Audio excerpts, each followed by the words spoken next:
What if your friendly neighbors turned out to be something else? Something you'd never imagined? They knocked on their neighbor's door at midnight on Halloween, thinking it was just a party, but when the locks clicked shut behind them, they realized some invitations are really traps. The October air in Ashford, Pennsylvania carried the kind of chill that made you want to pull your jacket tighter. The kind that whispered warnings if you knew how to listen. Eli Thompson had never been good at listening to warnings. That's what his mama used to tell him before she passed. Said he had a stubborn streak wider than the Susquehanna River, always walking into situations that sensible folk would sidestep. But tonight, standing on Josh Brennan's cluttered driveway with his 4 closest friends, surrounded by plastic skeletons and flickering LED lights, he felt something different creeping up his spine. Something that made even his stubborn heart pause. Welcome back, my beautiful family and friends. I've missed you all so much. It's been rough battling technical issues, but we're back and I need your support now more than ever.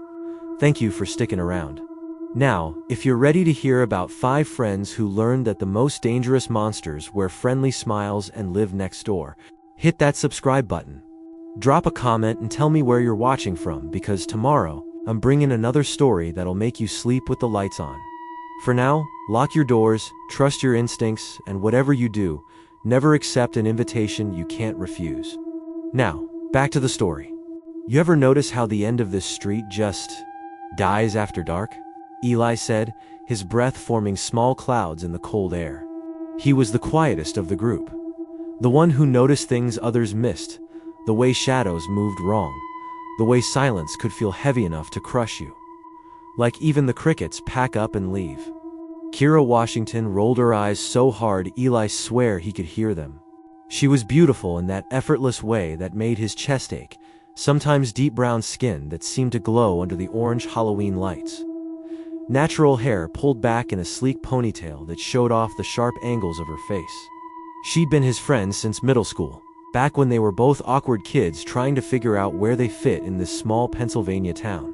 Now she was studying criminal psychology at the community college, always analyzing, always skeptical.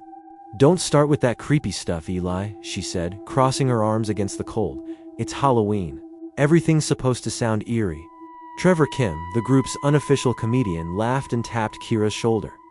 Let the man set the mood. Key, where's your sense of adventure? Left it back in high school where it belongs, she shot back, but she was smiling. Sienna Rodriguez, the warmest soul Eli had ever known, tossed a fun-sized Snickers at Josh's head. She caught it mid-arc and grinned, her dimples deepening. Sienna was the type who brought homemade cookies to every gathering, who remembered everyone's birthdays, who could make a funeral feel like a celebration, if she put her mind to it. She worked at the local diner, saved every penny she made, and dreamed of opening her own restaurant someday. So what's the plan, people? She asked, bouncing on her heels. We gonna stand here freezing our assets off, or are we gonna actually do something? Josh, tall and lanky with perpetually messy hair and an anxiety disorder he managed with varying degrees of success, pulled something from his jacket pocket. A black envelope, sealed with red wax that caught the light like a drop of blood. Found this at my door when I got home from work, he said, turning it over in his hands. It's from them, the Thornwells. The Thornwells had moved into the house at the end of Maple Street about 6 months ago. Though moved in wasn't quite accurate. It was more like they'd appeared one day, as if they'd always been there and everyone had simply forgotten to notice. Nobody in Ashford knew much about them. And in a town where everybody knew everybody's business going back 3 generations, that was unusual. They were older. Mr. Thornwell with his silver hair and old-fashioned suits, Mrs. Thornwell with her pearl necklaces and lipstick that was always precisely applied.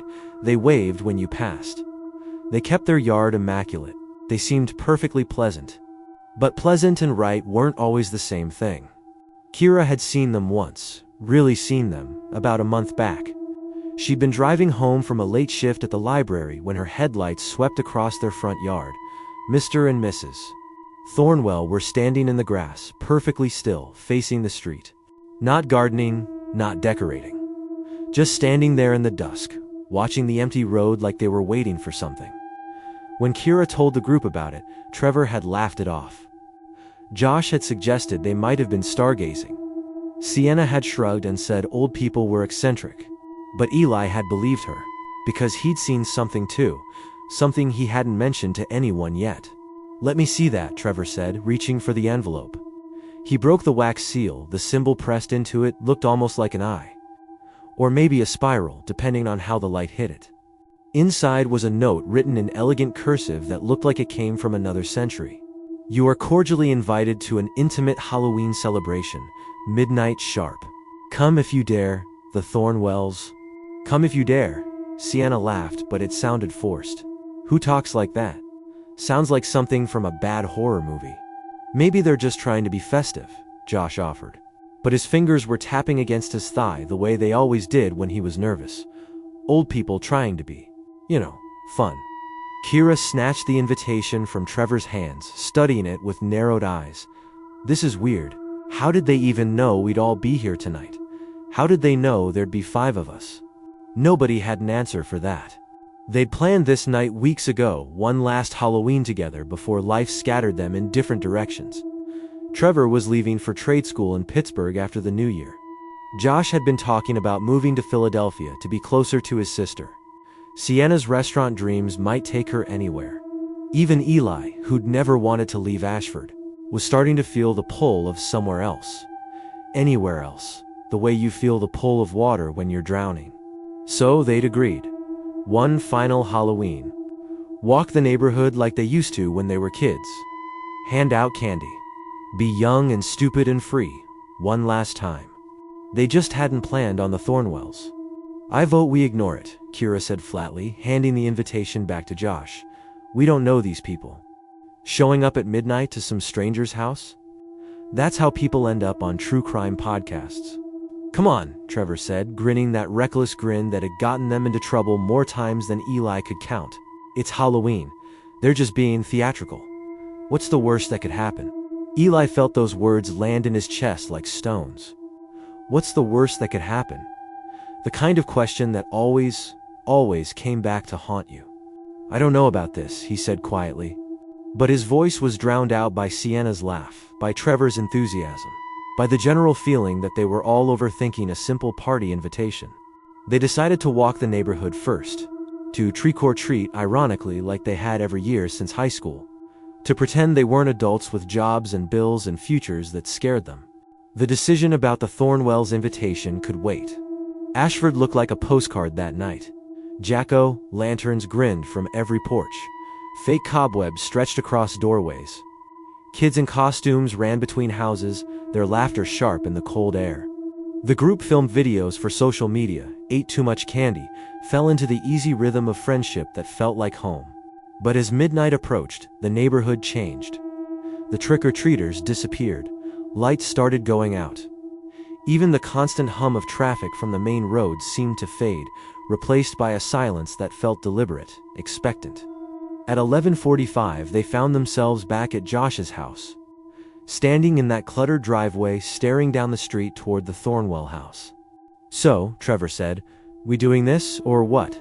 Eli had seen it earlier when they'd walked past the first time. The Thornwell yard was decorated like all the others, fog machines, plastic tombstones, the usual Halloween fare. But in the center of it all stood a scarecrow, tall and oddly elegant in a black suit and old-fashioned hat. Its head had been tilted downward like it was sleeping or praying. When they'd walked past the second time, an hour later, the scarecrow's head was facing the street, facing them. Eli had stopped, stared, convinced his eyes were playing tricks. Scarecrows didn't move. They couldn't. But he'd looked at Trevor, at Sienna, at the others, and nobody else seemed to notice. So he'd swallowed the observation, pushed it down with all the other things he noticed and didn't say, and kept walking. But he couldn't stop thinking about it. "Eli," Kira's voice pulled him back to the present. She was looking at him with those sharp, analytical eyes. "What do you think?" He wanted to say no. Wanted to suggest they go inside, watch a movie, let midnight pass safely. But he could see the curiosity on their faces, the pull of the unknown that was stronger than common sense. And he didn't want to be the one to ruin their last Halloween together. "I think," he said slowly, "that we should stick together, no matter what." At 11:59, a light flickered on in the Thornwell house. Soft and orange, it spilled across their yard like a summons. The invitation had said midnight sharp. And so, despite the warning whispers that Eli could feel in his bones, despite Kira's obvious reluctance, despite everything that should have stopped them, the five friends crossed the street. Curiosity won. It always did. The Thornwell house stood like something displaced in time, a relic from the 1950s that had somehow survived into the present. The paint was peeling in delicate curls at the corners, revealing layers of color beneath white, then yellow, then something darker that might have been red or might have been rust. A large porch wrapped around the front, complete with a wooden swing that creaked with each gust of wind.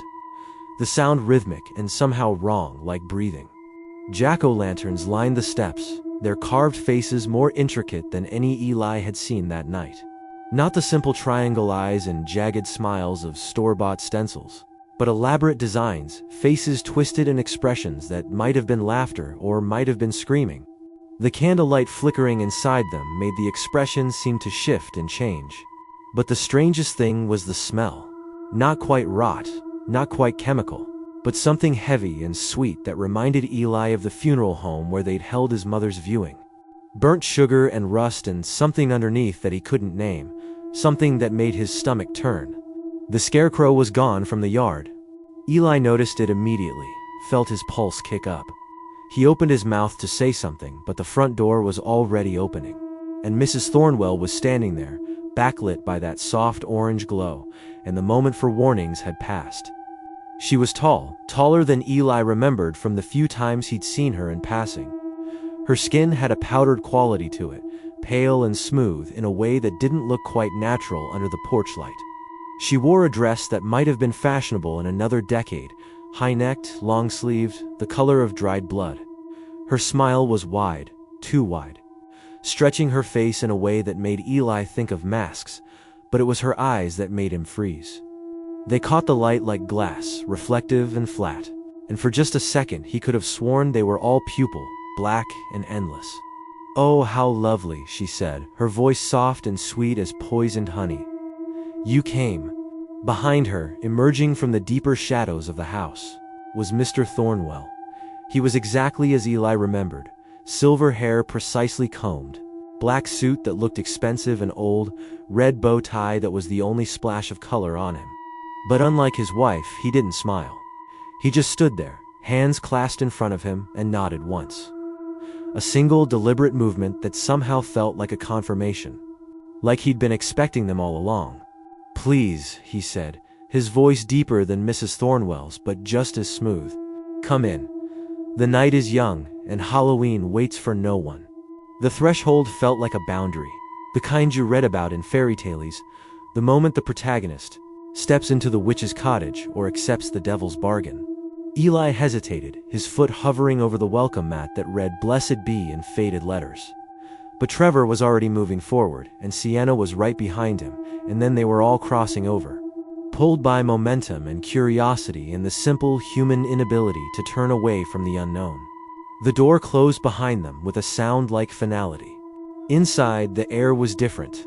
Warmer than outside, but not in a comfortable way.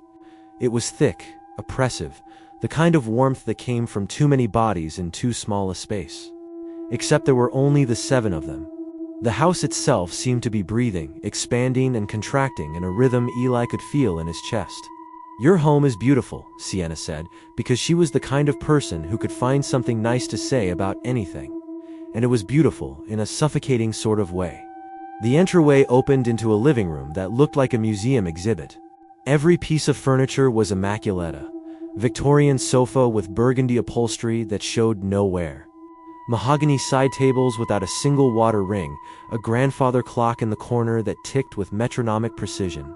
The walls were covered in frames, dozens of them, each containing old photographs that had faded to sepia and gray. But something was wrong with the photographs. Eli moved closer to one, pretending to admire it while his eyes scanned the details. It showed a family, mother, father, 2 children standing in front of this very house. The adults were smiling, the children holding hands. Normal enough, except that someone had taken something sharp and scratched out all of their eyes. Just the eyes, leaving 4 dark gouges in the photograph where faces should have been complete.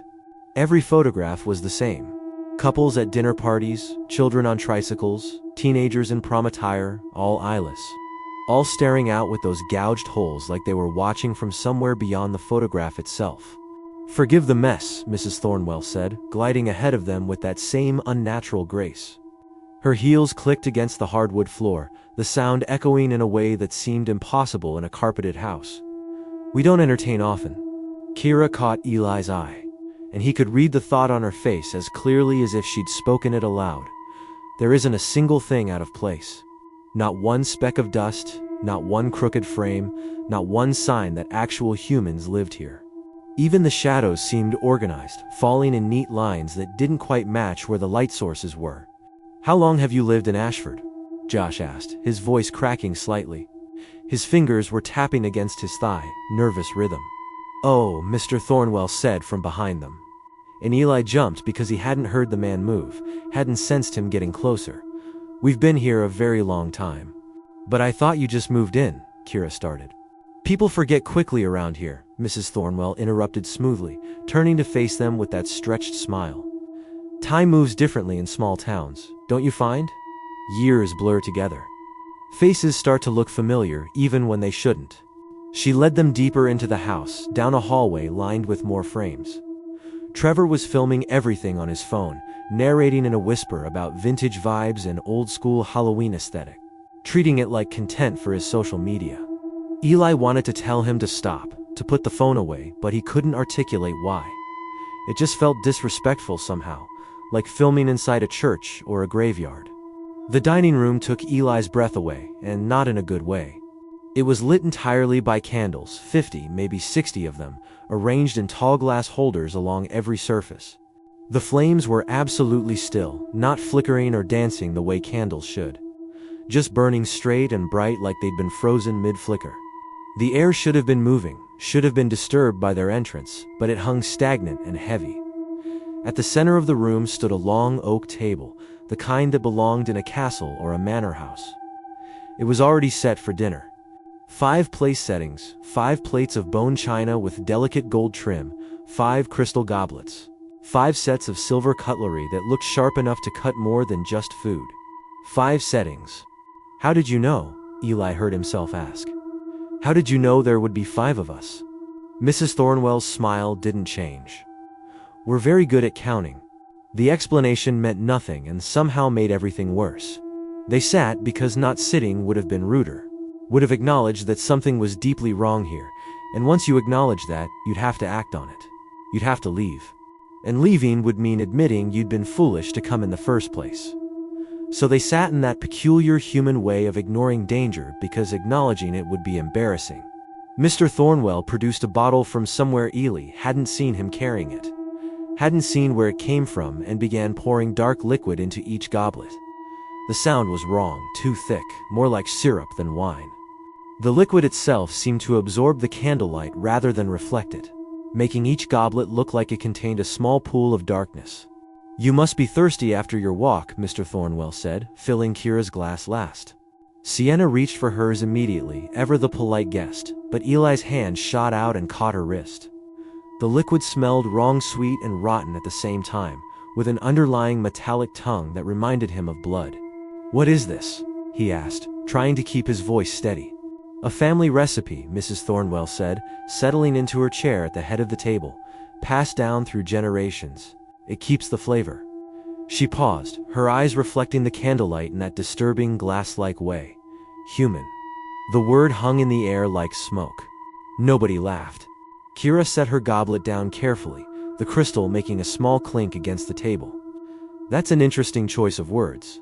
"Forgive my humor," Mrs. Thornwell said, but her smile had grown wider, impossibly wide, stretching beyond the normal boundaries of a human mouth. "I'm afraid I have an odd sense of it." Trevor forced a laugh that sounded more like a cough. "Yeah, definitely odd. So what is it really? Some kind of mulled wine?" "Something like that," Mr. Thornwell said, but he didn't elaborate. Neither of the Thornwells had poured glasses for themselves, Eli noticed.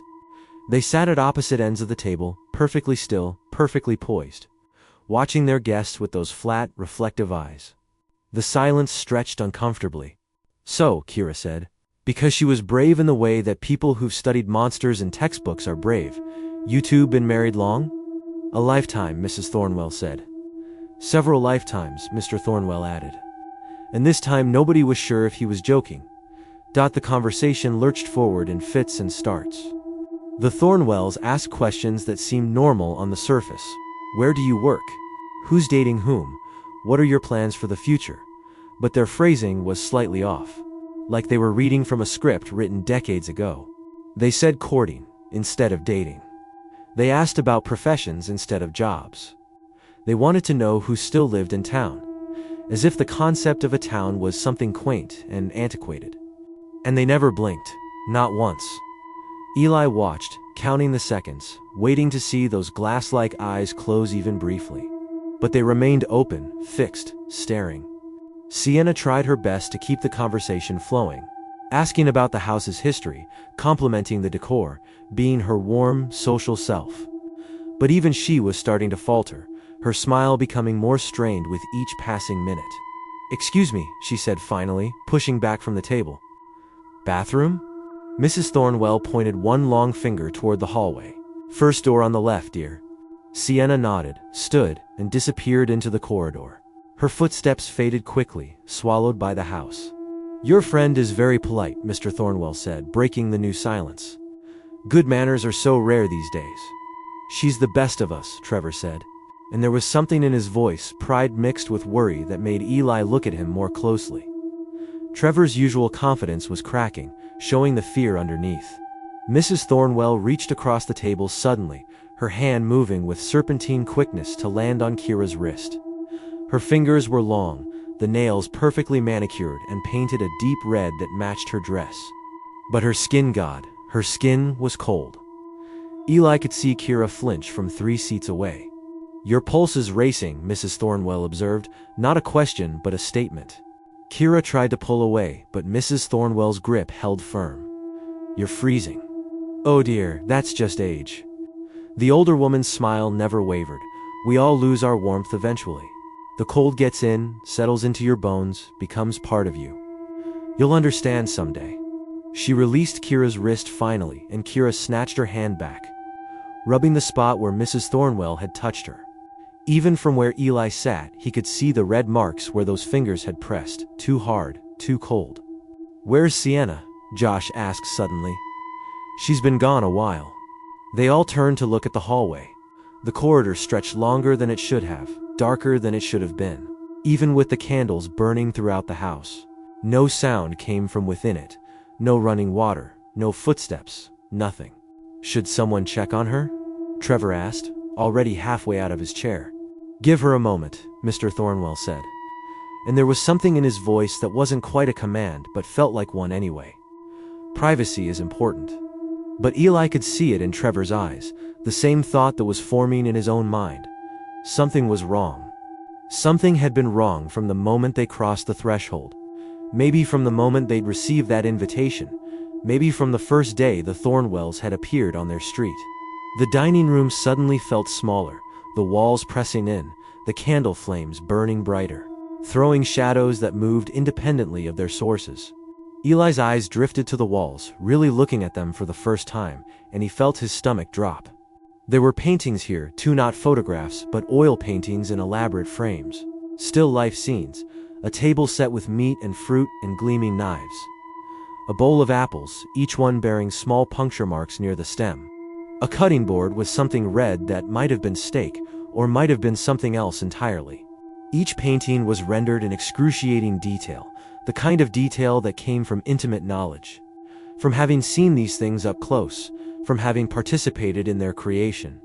And in the corner of each painting, barely visible in the shadows, were 2 figures, a man and a woman, watching. Always watching. Josh saw them too.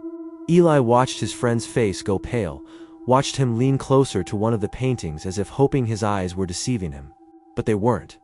The figures were there, consistent across every painting, rendered in that same meticulous detail. Mr. and Mrs. Thornwell presiding over each macabre scene like silent witnesses, or participants. "Beautiful, aren't they?" Mrs. Thornwell's voice cut through Eli's thoughts. "My husband is quite the artist. He captures moments. What kind of moments? Kira asked, and Eli heard the steel in her voice, the criminology student analyzing a potential threat. The ones worth remembering, Mr. Thornwell said simply. Footsteps echoed from the hallway, too fast, too panicked. Sienna burst back into the dining room, her face drained of color, her hands shaking. She tried to smile, tried to slip back into her role as the warm, cheerful friend, but Eli could see the terror in her eyes. "Bathroom's nice," she said, her voice too high, too brittle. "Very retro." She sat down heavily, her chair scraping against the floor with a sound like a scream cut short. Under the table, Eli saw her hands clench into fists, knuckles white. "You okay?" he whispered. She shook her head just slightly, a movement so small it could have been mistaken for a shiver. Mrs. Thornwell clapped her hands together, the sound sharp as a gunshot in the enclosed space. "Dessert," she announced, standing with that same fluid grace. She disappeared into what must have been the kitchen, leaving the 5 friends alone with Mr. Thornwell, who sat at the head of the table, motionless, watching them with those terrible glass eyes. Nobody spoke. The only sound was the ticking of the grandfather clock from the living room, each second marked with mechanical precision. Tick, tick, tick. When Mrs. Thornwell returned, she carried a silver platter bearing 5 cupcakes. They were perfectly formed, frosted in orange and black, decorated with Halloween motifs, little ghosts and pumpkins piped in white icing. Normal, festive, completely innocuous. Except for the names. Written in delicate script across each cupcake was a name: Eli, Kira, Trevor, Sienna, Josh. Not just names, their names. Their exact names, spelled correctly, placed in front of the correct seats. The room went cold. Or maybe it had always been cold and Eli was only now noticing it. The way you only notice you're drowning once water fills your lungs. "How?" Josh started, but his voice died in his throat. "We're very attentive hosts," Mr. Thornwell said, and for the first time that night, he smiled. It was worse than his wife's smile, worse because it was small and knowing and utterly without warmth. "We like to make our guests feel special." Trevor pushed back from the table, the sound of his chair loud in the suffocating silence. "Okay, this has been fun and weird, but I think we should probably get going. It's late, and we've got—" "But you haven't tried dessert," Mrs. Thornwell interrupted, her smile widening again, stretching impossibly across her face. "It would be so rude to leave now." "We don't want to be rude," Trevor said, backing toward the hallway, "but seriously, we need to." The lights went out. Not just dimmed or flickered, went out completely. Every candle extinguishing simultaneously as if someone had sucked all the air from the room. The darkness was absolute, the kind you only experienced in caves or tombs, so complete it had weight and texture. Eli heard Kira gasp, heard Josh's rapid breathing, heard Sienna's whispered prayer. He reached out blindly, his hand finding what he hoped was the edge of the table, using it to orient himself. "Everyone stay calm," he said, trying to keep his voice level. "Just—" The lights came back. But the Thornwells were gone. 5 friends stood in the dining room, surrounded by still-burning candles and untouched cupcakes, completely alone. The chairs at either end of the table sat empty, no indication that anyone had ever occupied them. "What the hell?" Trevor breathed. Sienna grabbed Eli's arm, her fingers digging in hard enough to bruise. "We need to leave, right now. We need to leave right now." Nobody argued. They moved as one toward the hallway, toward the front door that suddenly seemed miles away. But as they entered the corridor, Eli saw something that made him stop cold. The photographs on the walls had changed. Where before there had been pictures of strangers with gouged-out eyes, now there were new frames. And in those frames were pictures of them: Eli, Kira, Trevor, Sienna, Josh, sitting at the Thornwell dining room table. In some photos they were smiling. In others they looked terrified. In all of them, the Thornwells stood in the background, watching. "When did they—" Josh started. "Run," Kira said. They ran. The hallway stretched before them, longer than it had been, the front door receding like something from a nightmare. Their footsteps echoed strangely, multiplying, making it sound like dozens of people were running through the house instead of just 5. Behind them, from somewhere deep within the Thornwell house, came a sound low and rhythmic, like chanting. Multiple voices speaking in unison, words in a language that Eli didn't recognize but that made his skin crawl. Made something primal in his brain scream danger. They reached the front door finally, all 5 of them crashing into it at once. Trevor grabbed the handle, twisted, pulled. It didn't budge. "It's locked," he said, yanking harder. "It's locked from the outside. That's not possible." "Move," Kira said, and when Trevor stepped aside, she threw her shoulder against the door. Once, twice. On the third impact, something cracked. Not the door, but something behind it, some mechanism they couldn't see.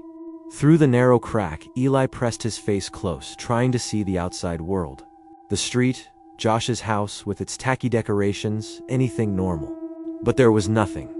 Just black. Pure, absolute darkness, like someone had painted over reality itself. "Oh God," Josh whispered. "Oh God, oh God."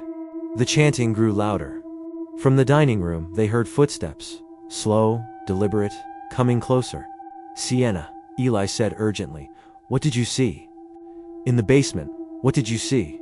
She was crying now, tears streaming down her face, but she forced the words out. "Cameras. Recording equipment. Photos.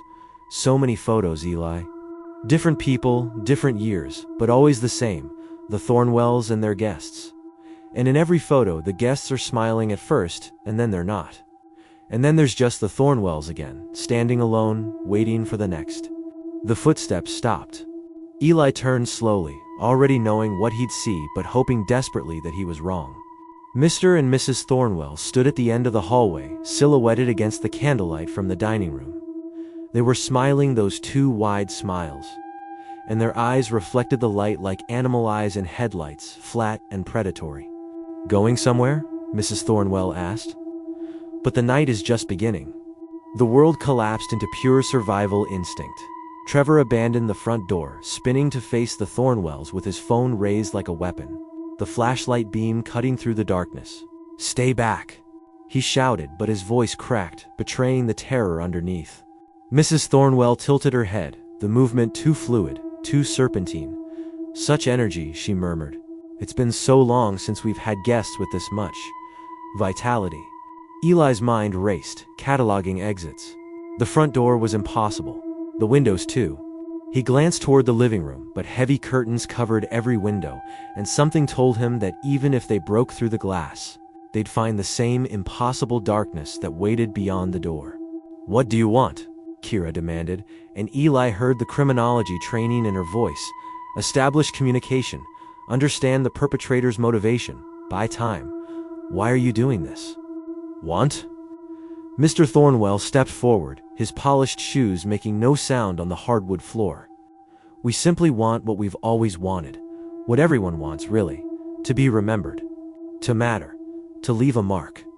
He gestured toward the walls, toward all those photographs of eyeless faces.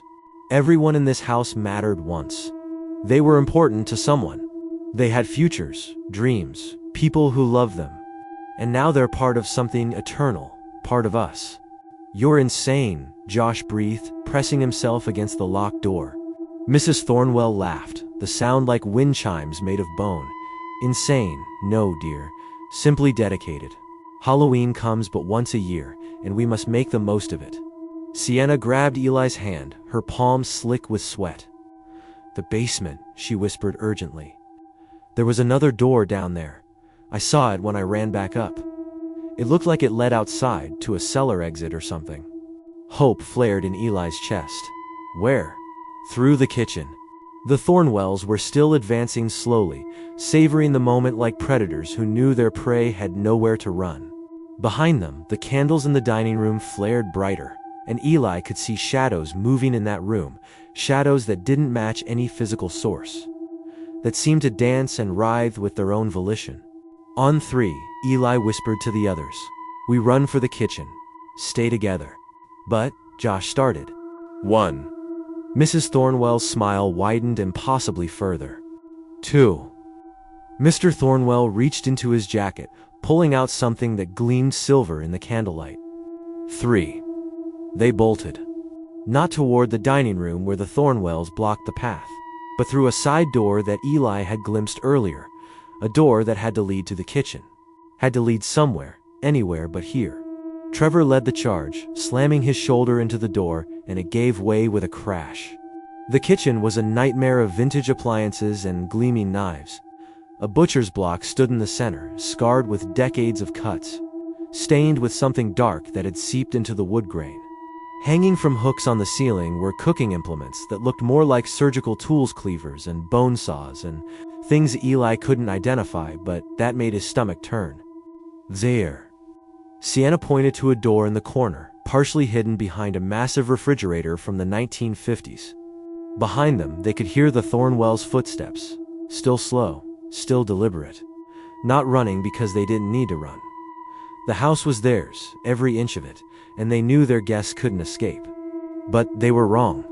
Trevor and Eli threw their combined weight against the refrigerator, shoving it aside with a screech of metal on tile.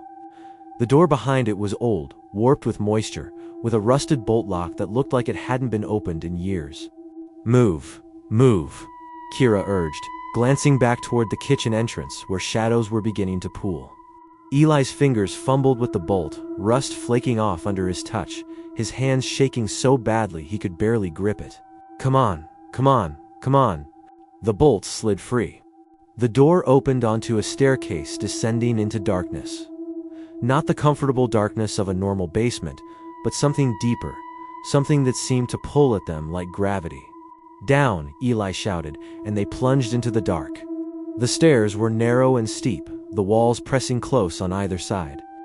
Eli's shoulders scraped against exposed brick, and he could feel moisture seeping through his jacket, the cold, clammy dampness of underground spaces.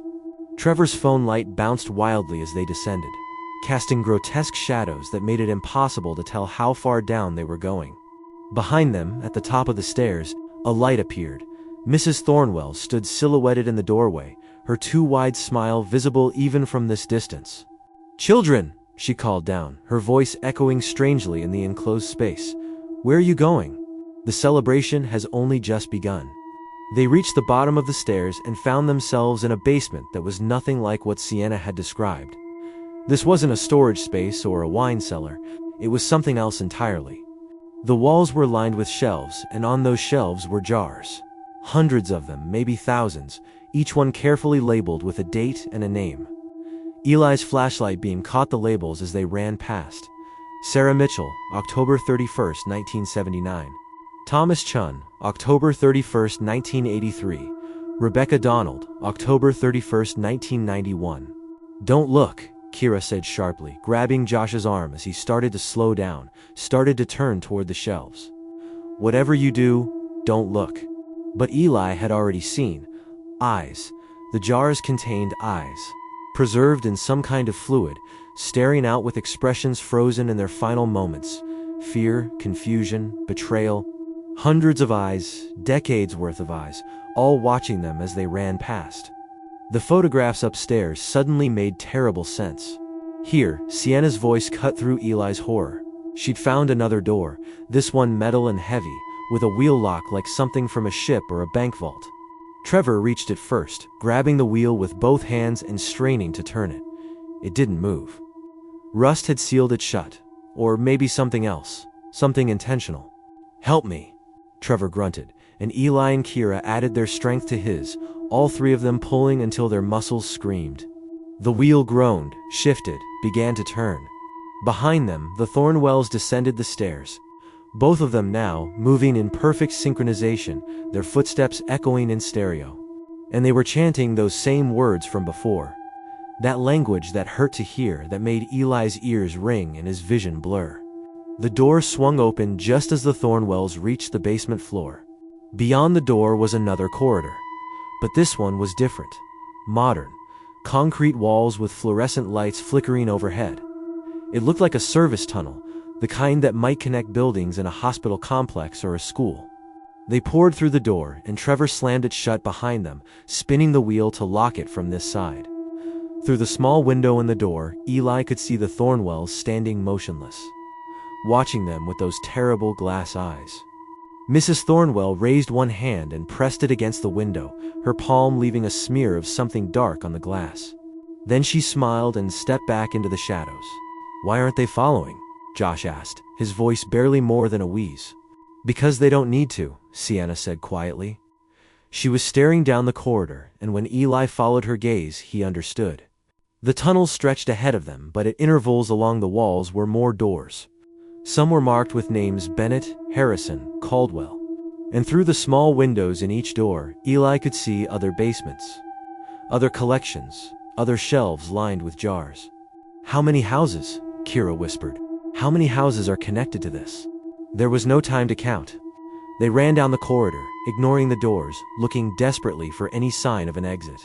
The fluorescent lights buzzed overhead, some flickering, some dead, making their progress a stuttering journey through alternating light and shadow. Eli's lungs burned. His legs felt like lead. Behind them, he could hear sounds coming from the various doors, scraping. Whispers, footsteps that didn't quite sound human. Whatever the Thornwells were, whatever they'd been doing in that house for God knew how long, it had spread beyond their property, infected other homes, created a network of darkness beneath Ashford's quiet suburban streets. How had no one noticed? How had no one questioned? But even as he thought it, Eli knew the answer. People saw what they wanted to see. They explained away the strange, rationalized the impossible, because confronting the truth was too terrifying. The Thornwells had been invisible because people had chosen not to see them. There, Trevor shouted, pointing ahead. At the end of the tunnel was a ladder leading upward to what looked like a manhole cover. Real, genuine, blessed escape. They scrambled up the ladder, Trevor in the lead. He pushed against the manhole cover, and it moved, shifted upward, letting in a rush of cold night air that smelled like freedom, like the real world, like life. One by one, they hauled themselves up and out, emerging onto a street that Eli recognized. They were 6 blocks from Josh's house, at the far end of Maple Street where it intersected with the main road. Cars drove past, their headlights normal and mundane. Houses glowed with lanterns and LED lights. The world was still there, still functioning, completely unaware of the horror that existed beneath it. They collapsed on the sidewalk, gasping, shaking, unable to quite believe they'd made it out. "We need to call the police," Josh said, fumbling for his phone. "We need to tell someone. We need to—" "Tell them what?" Kira interrupted, her voice raw. "That our neighbors are some kind of immortal serial killers who collect people's eyes in jars? That there's a tunnel system under Ashford connecting houses full of victims? Josh, who's going to believe that?" "We have proof," Trevor said, holding up his phone. "I recorded." But when he pulled up his video app, there was nothing there. No footage from inside the Thornwell house, no evidence of anything they'd seen. Just a blank screen with an error message. File corrupted. Cannot play video. Sienna let out a sound halfway between a laugh and a sob. Of course it didn't record. They sat there on the sidewalk as the night grew later, as Halloween died and November 1st began to creep over the horizon. Around them, Ashford went about its business, agers heading home from parties, parents herding overtired children, the last of the trick-or-treaters calling it a night. Normal. Everything was so devastatingly normal. "We can't just do nothing," Eli said finally. "Those people in those jars, they were real. They had families, friends. People are probably still looking for some of them." "So what do you suggest?" Kira asked, but there was no challenge in her voice, just exhaustion. Eli thought about his mother, about how she'd always told him to trust his instincts, to stand up even when it was hard, especially when it was hard. He thought about all those names on those jars, all those lives stolen and preserved like trophies. "We go back," he said, "in daylight, with cameras that we know will work. We document everything, and then we take it to the state police, the FBI, whoever will listen. And if they don't believe us, we make so much noise that they have to investigate anyway." "You want to go back to that house?" Josh looked at Eli like he'd suggested jumping off a cliff. "I want to finish this," Eli said firmly. "They took something from us tonight. They took our safety, our trust, our ability to ever feel completely secure again. But they didn't take our ability to fight back." Kira studied him for a long moment, then nodded slowly. "Okay, but we do it smart. We bring supplies. We don't split up. And the second anything feels wrong, we run." "Agreed," Sienna said, surprising them all. She'd been so quiet, so shaken, but now there was steel in her voice. "Those people deserve to be found. They deserve to have their names said, their stories told. We can do that for them." Trevor and Josh exchanged glances, then nodded in unison. "Together," Trevor said. "Always," Josh agreed. They made a pact there on that sidewalk as Halloween night finally surrendered to the gray dawn of November. They would return. They would expose what the Thornwells had done. They would bring justice for all those stolen lives, even if it meant facing the monsters again. But first, they needed to rest, to process, to convince themselves that they were truly safe, at least for now. They walked back toward Josh's house slowly, constantly glancing over their shoulders, jumping at every shadow. The Thornwell house looked dark and abandoned when they passed it. No orange glow in the windows, no sign of movement. The scarecrow was back in the yard, head tilted downward again, as if nothing had ever happened. "Do you think they'll come after us?" Sienna asked quietly. "I don't know," Eli admitted, "but I think they operate on rules, Halloween rules, and Halloween is over." He hoped that was true. He hoped the Thornwells' power was tied to this one night, that they were dormant the rest of the year, but he couldn't be sure. None of them could. They spent what remained of the night at Josh's house. All 5 of them crammed into the living room, lights blazing, no one willing to sleep. They talked through their plan for returning to the house, made lists of what they'd need. Tried to convince themselves that they were brave enough to follow through. As dawn broke properly, painting the sky in shades of pink and gold, Eli finally allowed himself to believe they might actually survive this. That they might actually win. "Hey," Kira said softly, sitting down beside him on the couch. "You okay?" "No," Eli said honestly, "but I will be. We all will be." She took his hand, squeezed it gently. "Your mama would be proud of you. Standing up like this." Eli felt tears prick his eyes, but blinked them back. "I just keep thinking about all those people. All those families who never knew what happened. Someone has to speak for them." "And we will," Kira promised. 3 days later, they made good on their promise. They returned to the Thornwell house at noon, when the sun was high and bright, when shadows were short and everything felt less threatening. They brought cameras, flashlights, crowbars, and pepper spray. They notified friends where they were going. Set up a dead man's switch that would send all their documentation to multiple news outlets if they didn't check in every hour. The front door stood ajar, swinging slightly in the November breeze. Inside, the house was empty. Not abandoned, empty, but deliberately empty. The furniture remained, that Victorian sofa, those mahogany tables, the grandfather clock still ticking in the corner, but the photographs were gone. The paintings had been removed from their frames, leaving blank rectangles of less faded wallpaper. The basement door stood open, but when they descended, they found the shelves empty. The jars vanished. No evidence of anything they'd seen. Even the tunnel was gone. The metal door with the wheel lock opened onto a normal basement storage area full of boxes and old furniture. "They cleaned up," Trevor said, his voice flat with disbelief and fury. "They knew we'd come back, and they cleaned up." Kira photographed everything anyway, documenting the house's layout, the unusual features, anything that might corroborate their story. But Eli could see the defeat in her eyes. Without physical evidence, they had nothing but the testimony of 5 traumatized young adults. They filed a police report anyway. Officer Rodriguez listened politely, took notes, promised to look into it. But Eli could see the skepticism in his expression. The way he exchanged glances with his partner that clearly said these kids had gotten too deep into the Halloween spirit. The Thornwell house was investigated. The police found nothing suspicious, just an old house that had been on the market for months, no record of any Thornwells ever living there. No evidence of the horrors the 5 friends described. Gas leak became the official explanation that was whispered around town. Those kids probably experienced hallucinations from carbon monoxide or something. Lucky they all made it out. Eli wanted to scream, to rage, to force people to believe. But Kira, always the rational one, talked him down. "We know the truth," she said. "And sometimes that has to be enough. We survived. We're together. We're safe." "Are we?" Eli asked. "Are we really safe?" She didn't have an answer for that. Weeks passed. Then months. The Thornwell house was eventually sold to a young couple who thought it had good bones and vintage charm. Eli wanted to warn them, but what could he say? They'd just think he was crazy. The five friends stayed close, bound by shared trauma and the knowledge that the rest of the world would never understand what they'd been through. They supported each other through the nightmares, through the panic attacks, through the crushing weight of knowing monsters were real and no one believed them. But something else happened too, something unexpected. They started to heal. Slowly, gradually, the acute terror faded into a dull awareness. They learned to sleep without all the lights on. They stopped checking over their shoulders quite so obsessively.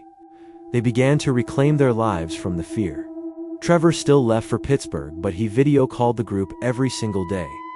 Josh moved to Philadelphia but came home every weekend. Sienna got a loan and opened her restaurant, a small place she named Survivors, though she told customers it was about surviving in the competitive food industry. Kira finished her degree and became a victim's advocate, specializing in cases where people's trauma wasn't believed.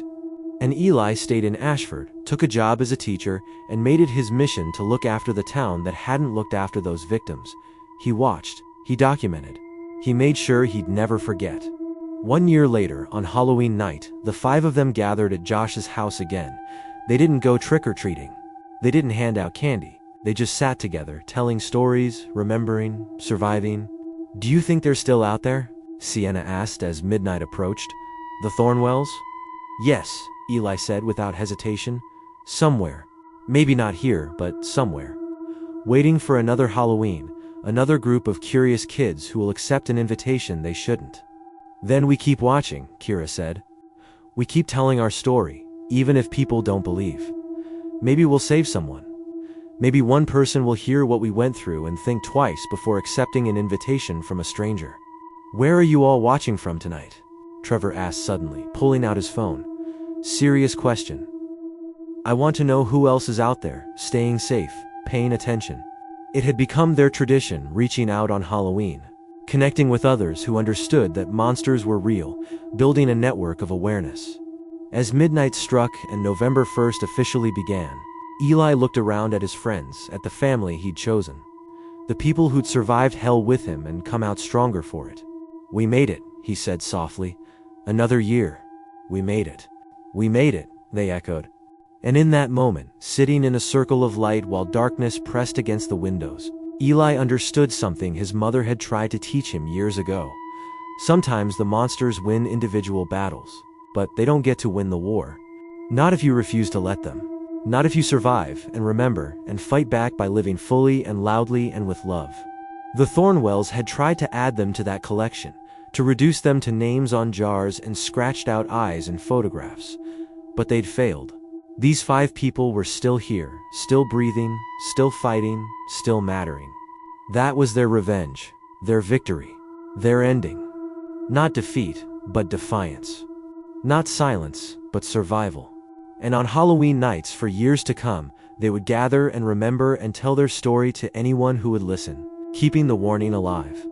Sometimes the monsters don't wear costumes. Sometimes they live next door, behind neat yards and practiced smiles. Sometimes the only thing standing between you and becoming another forgotten victim is the courage to trust your instincts and run when every cell in your body screams danger. They'd learned that lesson the hard way. But they'd learned it. And they'd survived to tell the tale. Outside, Ashford slept peacefully, unaware of the darkness that had once pooled beneath its streets. The new couple in the Thornwell house turned off their lights, locked their doors, went to bed. And somewhere in the quiet spaces between sleep and waking, in the margins where memory becomes myth, the Thornwells waited.